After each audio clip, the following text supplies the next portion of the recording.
All right, boys and girls, ladies and germs, we are discussing G's principles this week. Hopefully you read the article. If not, now's your time to do so. And the premise for this article is G is like video games are reliant commercially on people buying them, playing them, and doing hard things and learning all the while. How is this possible when schools have so much difficulty getting people to learn and doing challenging things? What have game designers found out? How do they do this to make it so that players enjoy the learning process, enjoy facing challenges? And then how can we take these principles that game designers implement and bring them into the classroom? So in our discussion post, I'm going to ask you guys to think about ways that we might take some of these principles. There are 13, think about maybe one or two of them, and how we could bring this into the classroom to make learning better. And also, I want to encourage you guys to think about these principles and apply them to our own class. I know it's asynchronous, it's very weird, but what are some ways that we could take these principles and make our own learning experience this summer better? So here's some positive elements for games. That games are interactive. You're able to manipulate the space. We'll get into these principles later. And they allow for new and meaningful experiences. This is where the learning comes in. But they're challenging. They're difficult. In schools, learners are forced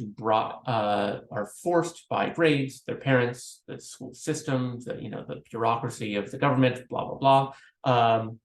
They are forcing learners, or they are bribing learners to complete the learning tasks. But games want to convince people to play and in fact, encourage them, motivate them to do so.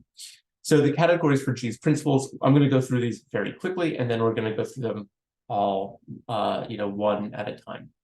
So there are three categories. The first is empowering learners, giving learners the influence, the ability to shape their world. So this is through co-design, where the players are helping to build the world, build the environment. Again, this is about interactivity. They're able to customize the game. They're able to customize their experience. Maybe they're building their character different ways.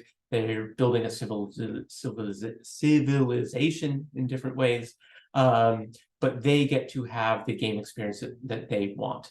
Identity is important. Either they are embodying a very cool identity like a spy or a superhero, or they get to create an identity for themselves in the game. And then the manipulation is that they are using tools that can influence the game world that are really cool, right? It's not just a pen and paper, but it could be supercomputers, it could be weapons, it could be magic that they are able to use in order to bring about effects in the world. And then this makes the experience very fun.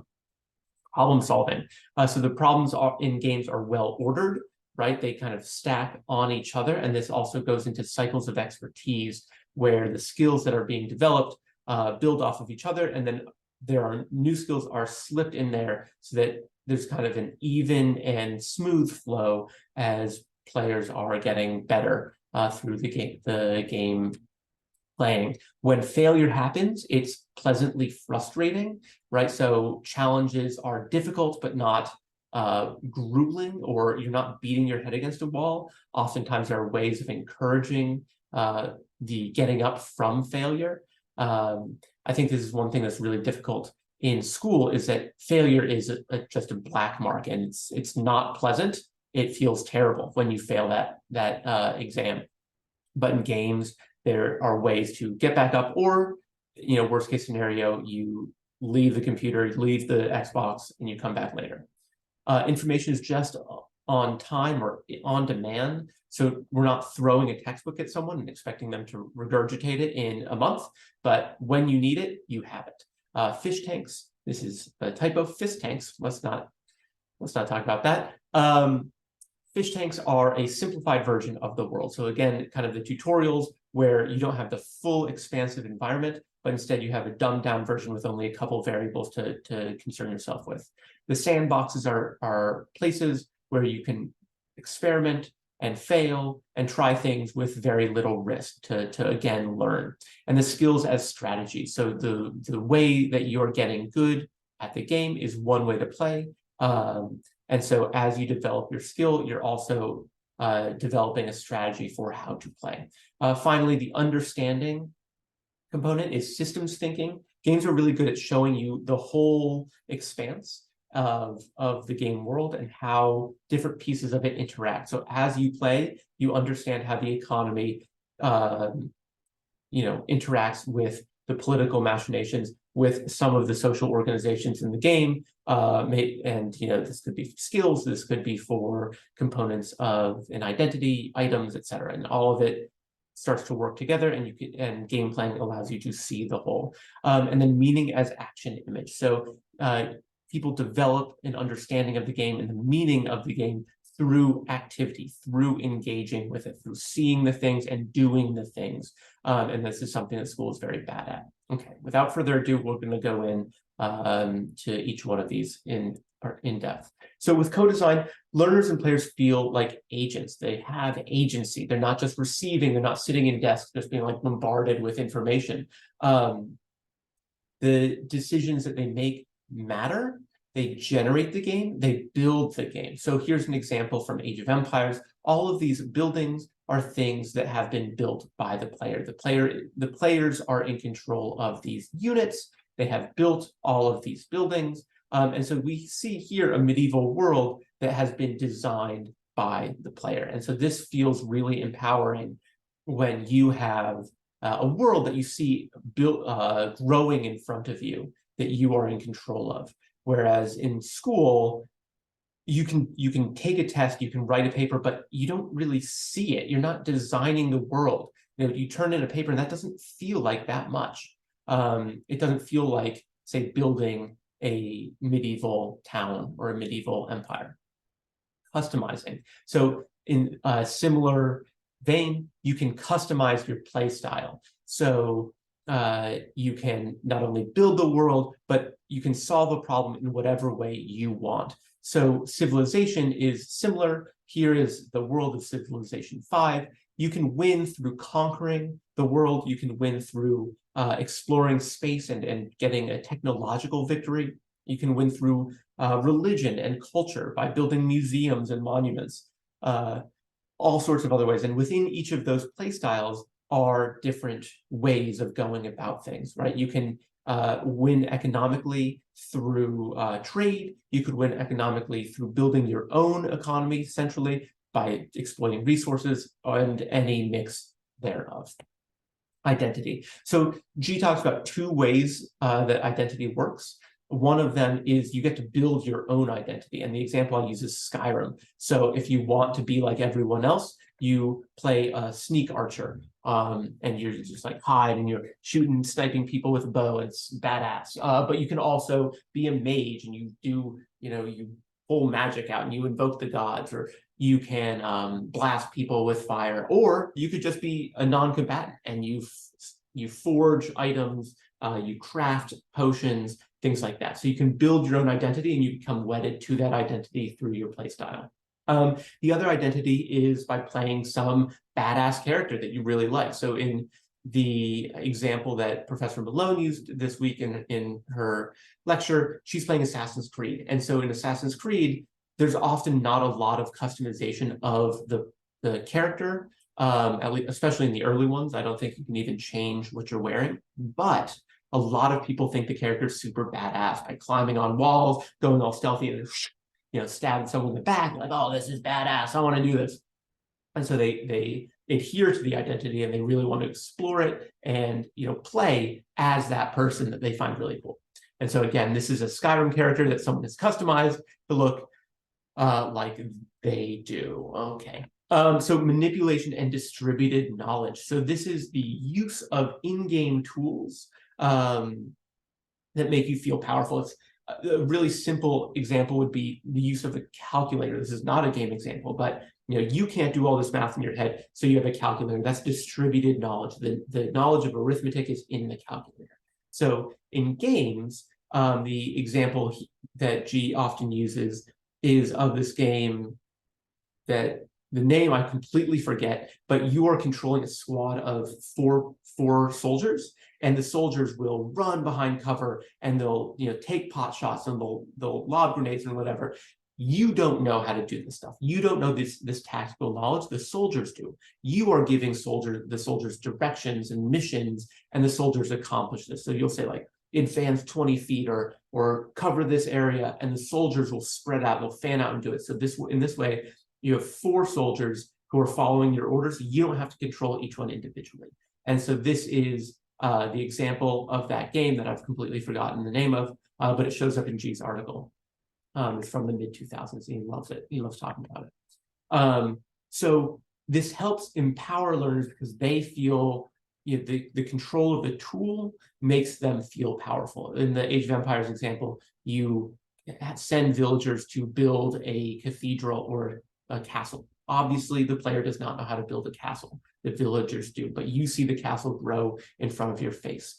The distributed knowledge is tied to the later principle of on-demand information, so that when you need to do something, the game will give you the information to do it, right? Again, it's not the typical school way of throwing information at you through lectures and readings and then expecting you to know it a month later on a test. That's not how the world works anyway. We all have access to the internet. When we need to know something, you look it up. All right, so well-ordered problems. So beginning in the tutorial, challenges start simple, things that people can do automatically, and then slowly advance in complexity. So once you've mastered one problem, the game can assume that you have the skills and the expertise to solve that, and then they give you something slightly harder. And this keeps people at the cutting edge of their abilities. And this is something that G talks about. It encourages creative thinking, but it also needs to be the case that it keeps your thinking in line, right? G is very nervous about people just being thrown into the wild to explore and be like, oh my God, how am I going to do this? Coming up with creative problem solving and then having the wrong solution that kind of leads them down a dead end. We don't want that. So well-ordered problems have to be close enough to the player's ability that it's challenging and it's fun and it's interesting for them to solve, but also not too far ahead that they have to just Hail Mary throw whatever they can at it. It needs to be right at that, what we call in the business, the zone of proximal development, where you're advancing slowly but steadily right at the edge of your ability. And so the RuneScape tutorial, I love this. It's just killing rats in a dungeon, right? Simple, easy. These are big rats. They're kind of scary, but they're not going to kill you, right? And they're not going to attack you without you attacking them first. So it's something that gets you used to the combat system, gets you used to the UI, but it's relatively simple. Okay, so pleasantly frustrating is really related to this last one, right? That zone of proximal development. You want to fail sometimes, but you want to succeed. And when you succeed, you want it to feel meaningful. Things are easy, you're going to drop it. It's not going to be that fun. And when you're at that zone of proximal development, people consider it like 4% harder than what you're currently able to do. So as you make progress towards completing this goal, as you're trying to fix or finish this quest, project, whatever, you're learning how to get to that 4% beyond your level. So you're learning in the process of overcoming this obstacle. So the purpose of the activity is to develop mastery. Mastery is one of the most enjoyable feelings. And so again, it's not something where you're just like, everyone's a master, I'm assuming, of tying their shoes, right? But tying your shoes isn't fun because you mastered it a long time ago. It's easy, but you want to be right at that cutting edge. And so as you master these things and you're doing them well, it feels really pleasurable to you. Also importantly, frustrating that failure is not final, right? Unlike a test where if you fail, you do poorly, it's like, well, tough nuts. In this case, you can try again, right? That's the idea of lives. And that's one of the most important things that games have to teach educational environments is that failure is not final. You can try again and again and again. And honestly, I really like the idea of the only grade we have is an A+. The only time that you pass is when you nail something, you master something. Until then, you just keep trying, right? You take the test until you get 100%. Cool, right? That kind of thing. So an example is Mario, the princess is in another castle. You just went through this whole thing, but you haven't completed the game. And instead of being like, and throwing your SNES controller through the screen, you're like, okay, I'm going to play more, right? Or also for Mario, you fall into the well and you start the level over and you keep playing. Cycles of expertise. So expertise comes from practice, and as I mentioned earlier, this is you practice the skill over and over, and then you feed in new skills into that cycle. So the cycle becomes bigger and more complex as you play, but playing looks kind of like this, right? Jump, jump, jump, and then the ways you jump get harder. There are more enemies here, right? There's this big thing that's coming at you, but you've been practicing over the course of many levels of how to jump, timing your jumps, understanding the layout, understanding how high you can jump. So the skills are layered on each other. Information on demand or just on time, right? So I keep saying this, we're not throwing textbooks at you, we're giving you the information when you need them. And one of the most powerful ways of learning is by doing projects, things that demand information, demand skills, and you building those skills as you do it, right? So rather than throwing a bunch of things at students and then expecting them to do, to replicate those skills or regurgitate that knowledge at the end of the unit, right? Take projects that are at the student's level, right? So well-ordered problems, but take them at the level and then give them what they need when they need it, right? So this keeps students engaged. It gives them incentive, it gives them motivation, and it doesn't overload them with information. The richer the context, the more clarity there is. So again, that could be like what problem, what prompt, what obstacle they're tackling at the moment. Here's an example from Terraria, right? This is a crafting menu. There's a lot of different ingredients to be used, a lot of different things to keep track of. We're not expecting anyone to know what all of these are or how they can be combined. But when you mouse over them, it tells you a little bit about what's going on, how much they cost, the number shipped, etc. Okay, so when there are complex aspects of the game, you could have mouse over menus, an embedded encyclopedia, tooltips, etc. And so this keeps people engaged. They're not overloaded with information, and they know that they can always find information when they need it. The fish tank. So this is taking a complex system of either the world outside or the complex system of like end game and breaking it down into a simple tutorial, for instance, that players can interact with, that they can use small pieces of, but they're not just thrown into the deep end where they're overwhelmed with information. So you learn about the main interactions without information that's either irrelevant or too complex. But again, it's a well-ordered problem. So you get the main interactions, the main actions of the game, and you don't get necessarily the more nuanced ways to use those until later on. And you ease them into complexity. So here's just a basic in-game tutorial. You see this is a fish tank. It's a 3D environment.